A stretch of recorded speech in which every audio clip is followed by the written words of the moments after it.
Assalamualaikum warahmatullahi wabarakatuh. Saya Yudi Pramuka, tukang donat dari para youtuber tertua di semesta.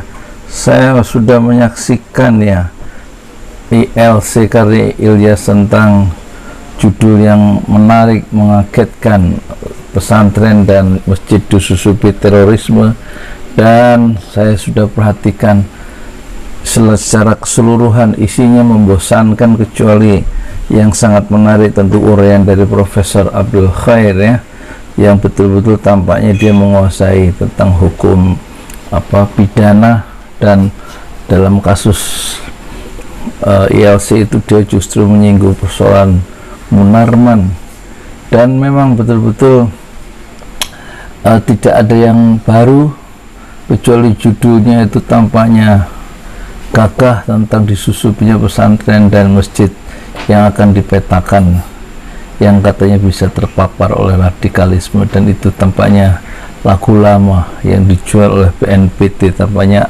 hanya semacam akan menghabiskan anggaran, dan tampaknya isu itu sudah tidak begitu up to date ya. Awal muasalnya kan ketua BNPT Bapak Boy Rafli Amar mengatakan ada 198 pesantren itu yang terafiliasi dengan terorisme, yang kemudian menimbulkan kehebohan, diungkapkan dalam rapat dengar pendapat dengan DPR.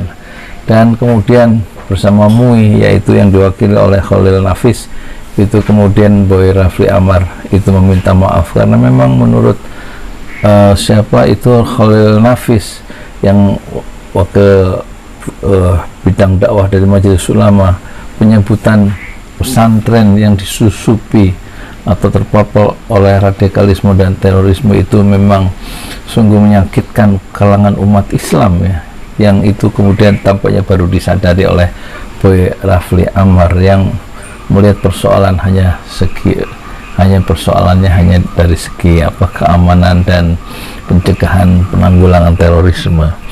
Dan tentu saja umat Islam berhak untuk kecewa dengan ungkapan atau statement yang diungkapkan oleh kepala BNPT, yaitu Boy Rafli Amar. Apalagi jumlah pesantren di Indonesia sekitar 27.000, dan konon ada 198 yang terpapar atau terafiliasi dengan terorisme, apalagi itu data lama yang dikumpulkan sejak lama.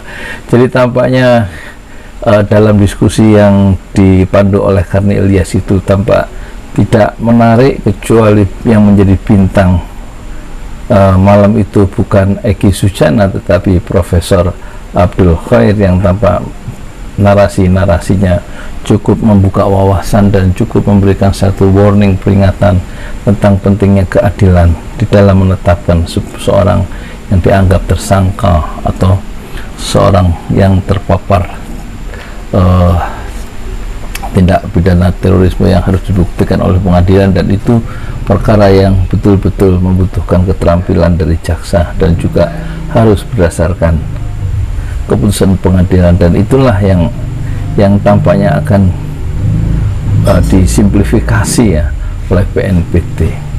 Dan tentu saja secara intelektual, secara umum diskusi ILC itu tidak memuaskan, dan ini betul-betul juga mengecewakan Buya Syafi'i Ma'arif yang diminta komentar oleh Karni Ilyas tentang persoalan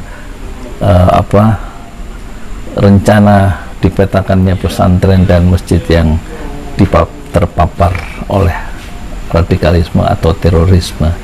Dan Buya Syafi'i Ma'arif tentu mengusulkan persoalan-persoalan yang sensitif ini hendaknya dibicarakan secara internal dan bukan secara terbuka, sehingga menjadi konsumsi yang liar, menjadi diskusi yang tidak terkendali secara massal seperti sekarang. Oleh karena itu dia juga tampaknya enggan mengomentari lebih lanjut, kecuali sangat singkat di akhir acara.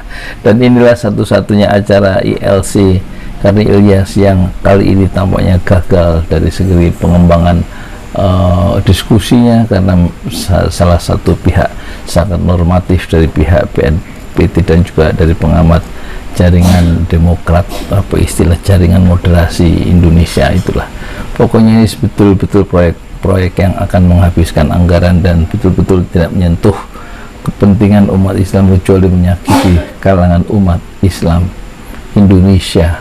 Dan yang dipetakan hendaknya bukan masjid yang benda mati, tapi beberapa tokoh yang memang terindikasi oleh yang terbukti secara pengadilan memang sudah dibuktikan bersalah melakukan tindak pidana terorisme, dan itu yang harus betul-betul cukup hati-hati dinilai atau ditetapkan atau dipetakan sebagaimana yang diingatkan oleh Profesor Abdul Khair.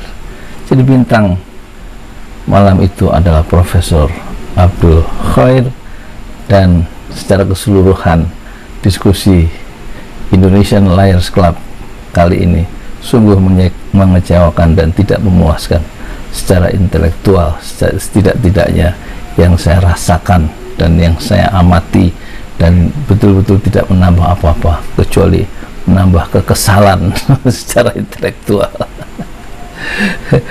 Dan itu yang pertama. Yang kedua tentu yang menarik adalah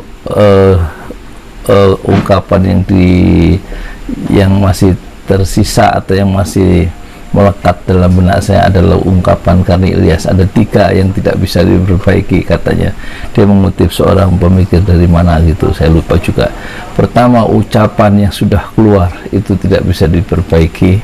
Yang kedua adalah waktu yang sudah berlalu, dan yang ketiga adalah momentum yang sudah terjadi itu tidak bisa diperbaiki. Ada 3 yang tidak bisa diperbaiki menurut Karni Ilyas. Yang pertama adalah ucapan yang sudah lepas dari lidah kita, yang kedua waktu yang sudah hilang, dan yang ketiga adalah momentum yang sudah berlalu. Saya Yudi Pramuko, tukang donat dari Parung YouTuber, tercuah di semesta Fasbir Sobron Jamila.